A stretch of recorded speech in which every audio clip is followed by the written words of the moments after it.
Hello mga kabungads, magandang araw sa inyong lahat kung saan mang sulok ng mundo kayo ngayon. Ito na yung part 2 ng video na in-upload ko nung una, yung sa bus attendant. Ngayon, cleaner na naman ang inyong Disney princess. After ng bus attendant, pagka galing sa drop off ng mga bata, babalik kami sa school para maglinis ng kanya-kanya naming area. At ang area ko ay nasa admin building at sa gym ng mga girls section. Mamaya makikita nyo kung gaano kalapad ang gym. So, nag-iisa lang ako dyan sa admin building.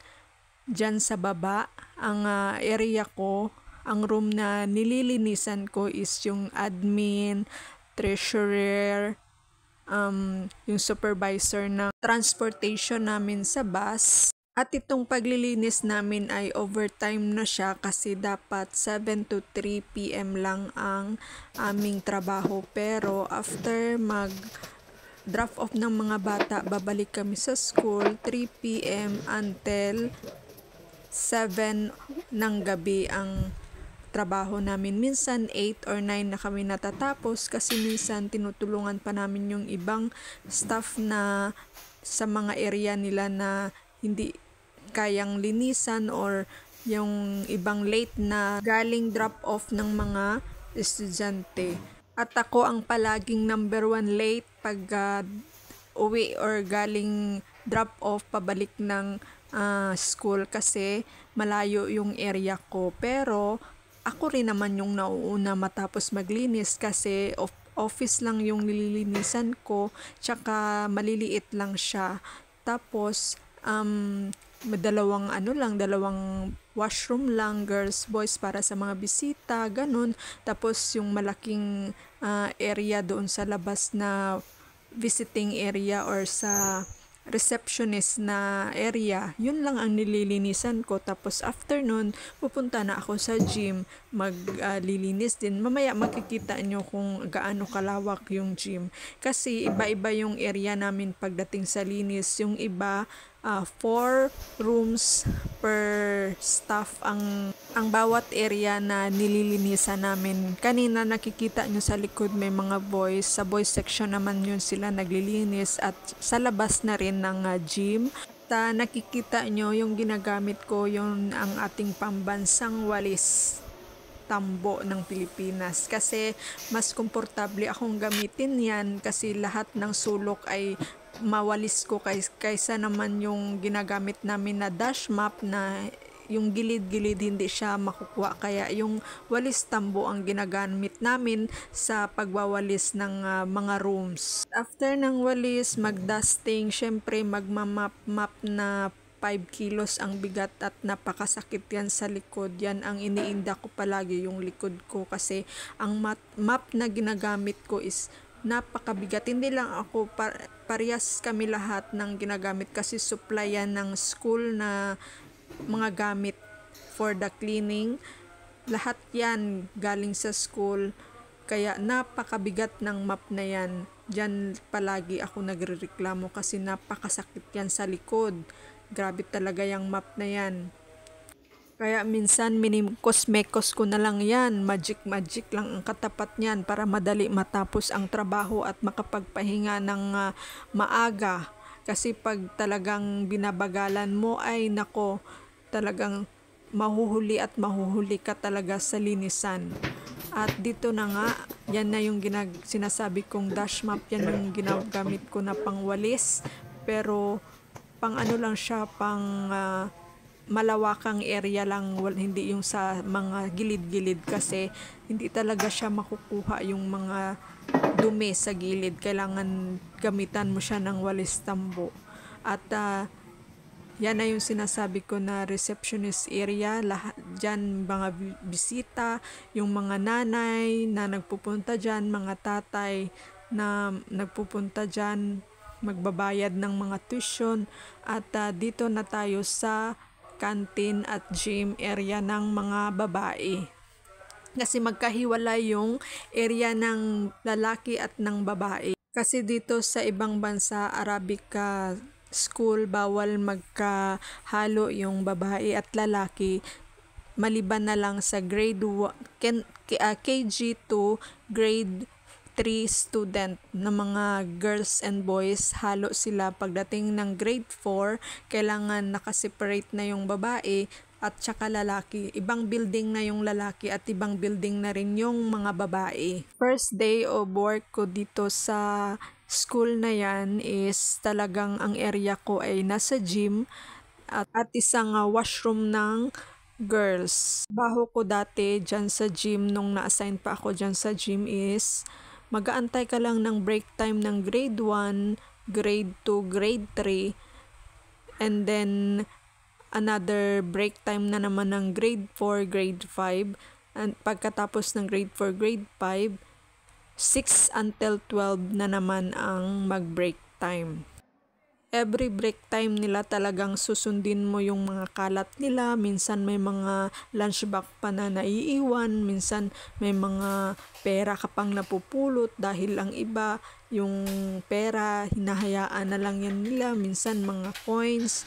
Tapos minsan yung mga baon na hindi na nila kinakain, naiiwan sa lunchbox. So, kailangan namin ilagay yun sa lost and found. Then, after nun, pagkatapos namin maglinis, kinabukasan, i-check namin yung lost and found doon ng mga lunchbox kung may mga pagkain ba, kaya tinatapon. Minsan, yung iba, hindi namin tinatapon, inuuwi namin kasi hindi na yun pwede ibalik sa mga estudyante.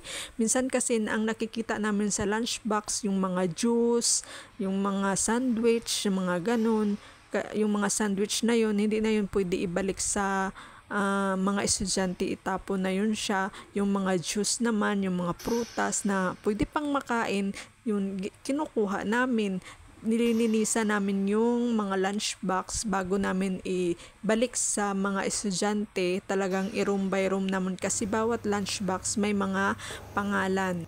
Araw-araw namin yan ginagawa, mag-map, magwalis, magdusting. After ng drop-off namin, araw-araw talaga yan. Friday until Thursday ang klase nila. Sabado, Linggo, walang pasok. Pagdating naman sa gym area, dito sa girls section, 3 kami ang magkasama. Isa ang naglilinis dyan sa kantin at 2 kami ni Ate Pililya yung nasa gym. Siya ang nag-dash map, ako naman yung nagmamap para madali yung aming trabahong 2. Pero minsan pag absent yung nasa kantin area na naglilinis, talagang kami ni Ate Pililya ang nagtutulungan. Talagang napaka hirap at pagod ka talaga. Yan ginagawa namin. Vlog ng last day. Last din niya na ngayon? Bukas. Wow! May pa ano? Hindi pa sinaya.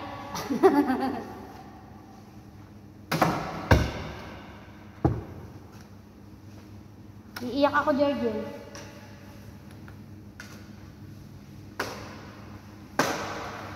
Mamimiss ka ta.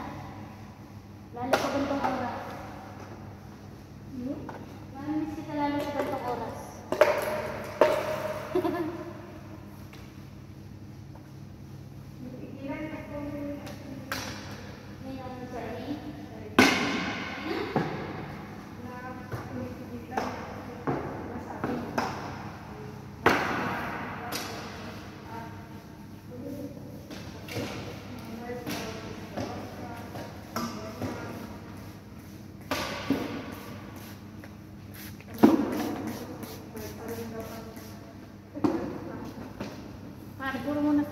Last day ko na kasi dyan sa school, hindi na ako nag-renew kasi gusto ko naman mag-apply ng ibang trabaho.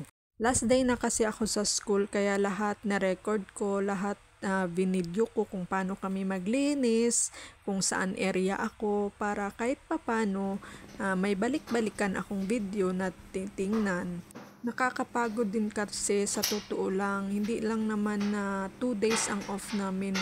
Actually, 1 day lang kasi Saturday, babalik pa kami ng school para linisan yung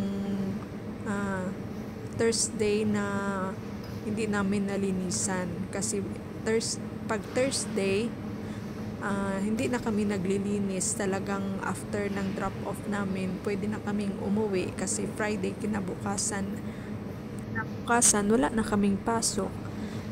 Sorry, Friday, Saturday pala yung off namin, and then Sunday until Thursday ang pasok ng mga estudyante. Kaya Thursday ng hapon pwede na kaming hindi maglinis. Saturday na ng hapon kami babalik para maglinis, at Sunday ng kinabukasan malinis na yung area namin. Hindi na kami talagang maglilinis pa pagdating ng Sunday. Tingnan nyo naman ang area ko, napaka laki. O di ba? Yan ang gym ng girls. Ang sa KG naman, ibang building din naman yun. May 4 or 5 babae din doon naglilinis. May staff din, magkaiba din yung staff ng KG, magkaibang staff ang grade school, at magkaiba din yung staff ng high school. Yung sa high school nasa taas kasi first and second floor kasi yan ang school namin. So ayan kabungads, nakikita nyo naman ang gym kung gaano kalapad ang nililinisan namin na araw-araw pagkatapos ng drop off namin ng mga estudyante. Araw-araw yan, minsan 8, 7 na kami nakakauwi, minsan 9 na kami natatapos kasi may mga ibang staff na hindi pa tapos. Kailangan pa namin silang tulungan para sabay-sabay na rin kaming makauwi. Pasalamat kami kasi tatlo kami nasa Ajman lang, boundary lang siya ng Sharjah at Ajman.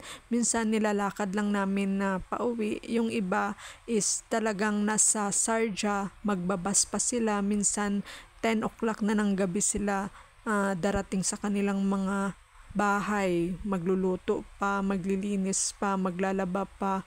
Kaya maswerte na rin kaming tatlo. Kaya yung mga nasa Pilipinas, sana pahalagahan nyo yung mga pinapadala ng mga mahal nyo sa buhay, kasi dito sa ibang bansa hindi biro ang kumita ng pera. Akala nyo namumulot or tinatai lang namin yung pera, hindi po ganon. Ipinaghihirapan po namin yon. So ayan na, check out na. Face ang gamit namin dito sa pag-check in at check out. Dito talaga sa ibang bansa, kailangan mo talagang magtiyaga kahit pagod na pagod ka na. Kailangan mo talagang bumangon, magtrabaho. So ayan, 3 kami ang nasa Ajman. Diyan lang malapit sa boundary na yan ng Ajman at Sharjah. Nilalakad lang namin. Siguro mga 15 to 20 minutes lang nalakad. So exercise na rin yan. Yung iba magbabas pa papuntang Sharjah area kasi sila. So malayo, matraffic. So mas pinili naming 3 na dito sa Ajman accommodation kasi mas malapit lang siya sa school. Bali ang area ng school namin is Sharjah. So ayan mga kabungads, maraming salamat po. Huwag kalimutang mag-follow. Thank you.